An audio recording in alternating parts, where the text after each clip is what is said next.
Hey, what's up guys? Welcome to my Nerf paint job tutorial video. With a growing number of Nerf enthusiasts out there nowadays and the wide range of blasters available in the market, many people are creating new unique mods and of course wanting a unique colored Nerf blaster. At the same time, there are people who offer painting services and contracts. Some are really dope, like Johnson Arms for example. That guy does some really sick paint jobs.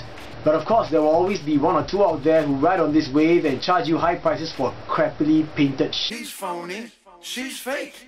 That's the type of people I hate. Now, I'm not a great modder and I'm definitely not great at paint jobs, but I definitely love myself a unique color blaster that I can call my own. Before I got into Nerf, I was really into plastic model kits. You know, Gundam and Zoids and stuff like that. And of course, painting and detailing makes up a huge part of that hobby. A part of it also includes something called kit bashing, where you merge parts from two or more different model kits to create something new, something unique. However, Nerf is a totally different ball game. Different type of plastics, mechanisms and moving parts also means the need for different type of spray paints and painting techniques. I picked up painting techniques on Nerf blasters from other Nerf enthusiasts out there and I would like to give some of them credits. The first person I'd like to credit is a good friend of mine, Fish, from whom I picked up dry brushing techniques from, and he's the person who introduced me to Citadel paints. Next, I'd like to credit Atani, from whom I picked up masking techniques from. He probably doesn't know it, but yeah. And also the Coop772, because I like his hand brushing techniques and the way he uses different colors to bring out nice accents in his blasters. Now, the first rule to painting your Nerf blasters is to experiment, practice and learn from experience. I've had my fair share of experiences too. This is my first Nerf blaster. It's a Maverick, as you can tell, and this is the first time when I tried a paint job on a Nerf blaster. This was done using Hobby Kit standard spray paints and I learned a lot from this. This is my first long shot and it's also the first time that I tried dry brushing techniques on a Nerf blaster. This was the first time I tried detailing on a Nerf blaster. And this was the first time I tried Krylon Fusion for plastic spray paint on a Nerf blaster combined with detailing. All these experiences and practices led me to this, and I'll be going through with you in this paint job tutorial how I got from its stock form into this. This paint job tutorial video will cover a few things. First, preparing your blaster shell before painting and also tips and techniques on removing the Nerf logo if you want to. Second, masking techniques. Third, spray painting tips and techniques. And lastly, dry brushing techniques. There are a ton of crazy paint jobs out there. Go on to YouTube, check out the paint jobs on YouTube. Go to forums, check out the paint jobs threads on forums.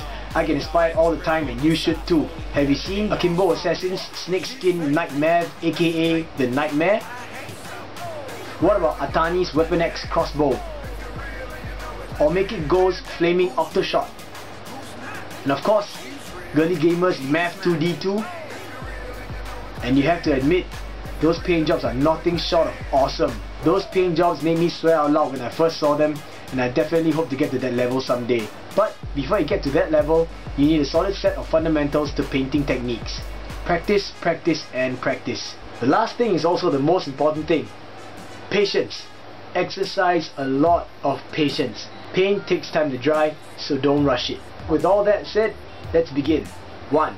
Before painting a blaster, you have to prepare it. Prepping helps in making your paint job last. Think of it as baking a cake. The foundation of a cake is the crust or base. Do it right and your cake will take up a good shape. Do it wrong and your cake will just end up as a pile of molten Right, so let's do this. Alright guys, so before you go ahead and start your spray painting, first thing you should do is always prep your Nerf blaster shells. And as you can tell from here, I have two pieces that are almost identical besides the color of it. These are the priming bar of the Nerf Strike Fire blaster, and they have the same details, the Nerf logo and sort of a grippy area with a lot of ridges and everything, and small details on the back like that. So that's why I'll be using these two as examples. Now what I'm having two is I will explain to you in a short while, but these are basically tools that are rather essential to prepping a blaster. This is a file, and you can have any sort, the coarse ones, fine ones, you can even have needle files. But anyway, this is something that's important. This is of course a Dremel with a sanding bit, high speed and low speed. You can have many kinds of Dremels, but this is the one I use. These are sandpaper, bits of sandpaper actually, of different grit levels. and a higher number of grit means that it's a smoother finish. So as you can see from the back, this is a 1000. I have a 600 with me. This would actually be a 400, as you can tell, a 4, but I accidentally cut it off, so that's my bad. And I have a 300, 300. There's more and there's less. You can go as low as I don't know, 100. That's very coarse, and very fine would be like about 1,800 or maybe even 2,000, and you can find those usually at hobby shops that deal with a lot of model kits. Alright, so let's begin.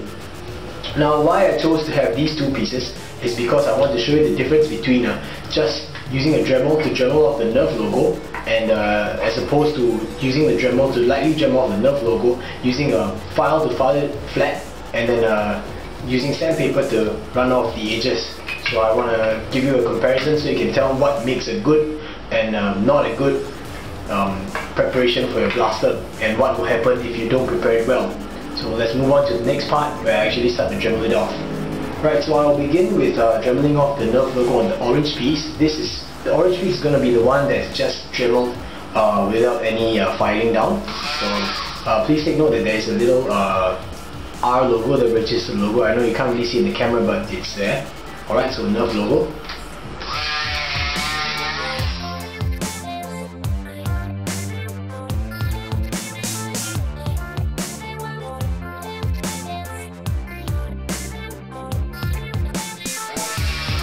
So that took care of it.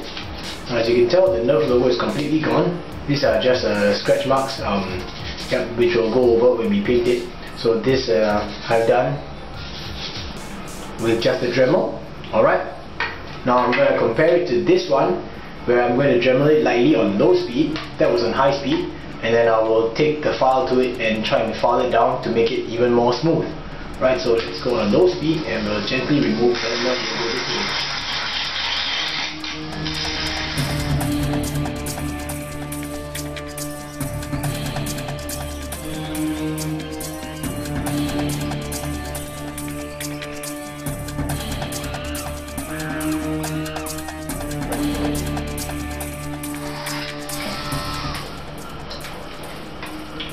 Right, so I'm done with Dremeling this one. As you can tell, it's not completely off yet. So this is where I will take out my file and start to file it down. Right, so when you file things, generally you try to file in a single direction, like so.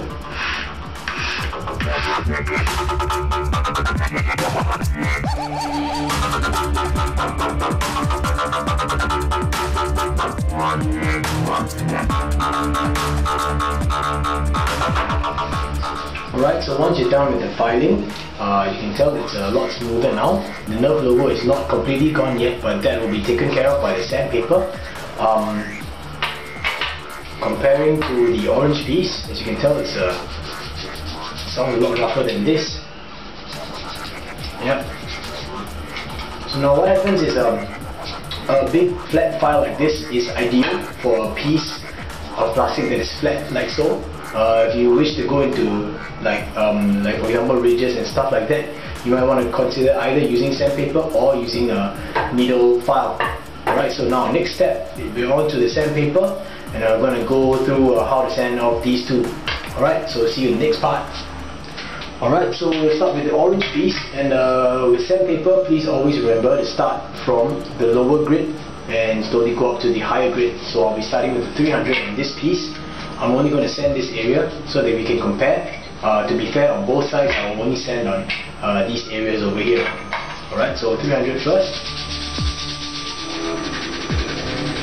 What you want to do is basically remove off the shine. As you can see, there's a glossy sheen on the plastic. Now what that is basically a light layer of coating, and I believe that it's a UV type of coating.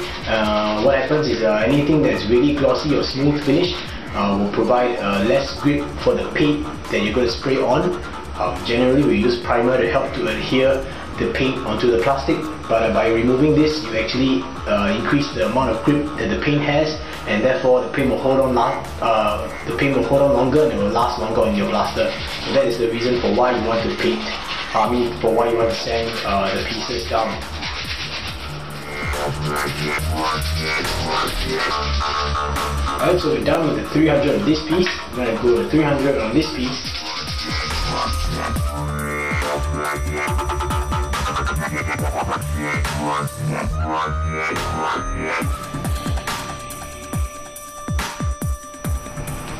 Okay, so now we are more or less done with the 300. We'll go to the next one, 400.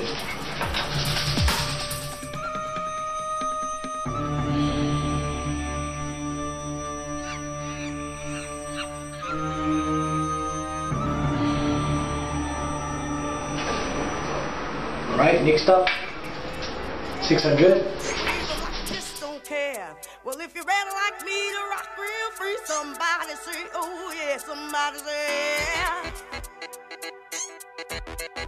Somebody say, yeah.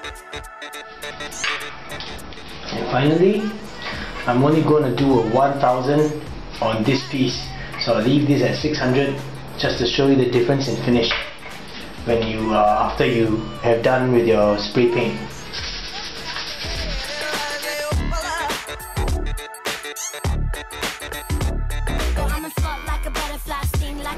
Alright, so now I'm done with the sanding part. The green one has been finished with a 1000 grit sandpaper, and this orange one has been finished with a 600 grit sandpaper. It's not really, you can't really tell just by touching it alone. We'll find out later when we see the paint, how the paint finishes on it. But just in case you guys are wondering how you should go about sanding into the small crevices like these, for example, I have a piece of advice for you guys. Just take some sandpaper, fold it up, and slot it in between. This is how we do it on plastic model kits like Gundam, for example. So you just basically run it through the ridges like that. As you can see, the sandpaper is turning black because it's been in the corner. I'm going to continue sanding on this line over here.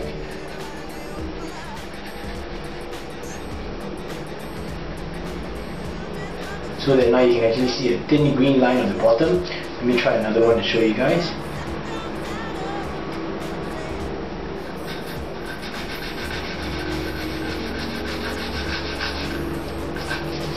So as you can tell, there's a green line in between. Of course, the top part has already been sanded, but there's a green line in between. So that's how you should do, sand the ridges in between if you want to do so. Alright, so now once that's done, since I've already explained everything to you guys, these two are going to go for a spray painting process. I'll be using Krylon Fusion for plastics, gloss black for both, simply because any other color without a proper base coat would have a different resulting color, and I didn't want that inconsistency, so I'll be using black for both of these. Alright, so catch you in the next part.